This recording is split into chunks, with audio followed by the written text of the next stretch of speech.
Ribuan umat muslim mulai dari laki-laki, perempuan, hingga anak-anak ikuti sholat Idul Adha yang digelar di Masjid Al-Falah Palembang tepatnya di parkiran PSX Palembang. Selain itu, panitia Masjid Al-Falah juga akan melakukan penyembelihan hewan kurban sebanyak 9 ekor sapi dan 15 ekor kambing.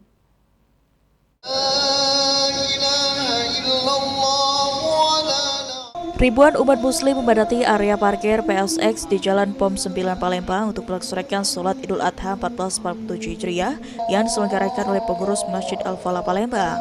Sejak pagi hari terlihat jemaah mulai berdatangan ke lokasi pelaksanaan sholat. Laki-laki dan perempuan hingga anak-anak tampak memenuhi kawasan parkir yang disulap menjadi tempat ibadah terbuka.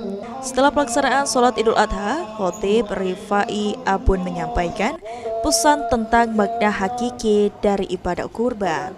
Menurutnya Idul Adha tidak hanya dimaknai sebagai proses penyembelihan hewan kurban semata, tetapi juga momentum untuk mendudukan sifat egois dalam diri manusia. Bukan sebatas menyembelih hewan kurban yang ada, akan tetapi mencoba menyembelih egoisme eksklusif yang bersarang pada diri manusia. Itu sesungguhnya. Ya.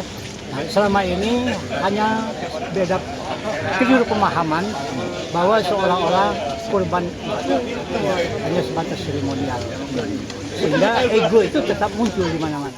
Sementara itu, Sekretaris Masjid Al-Falah Fatwa Arsyad mengatakan setelah pelaksanaan sholat Idul Adha ini, panitia juga akan melakukan penyembelihan hewan kurban yang berasal dari partisipasi masyarakat sebanyak 9 ekor sapi dan 15 ekor kambing.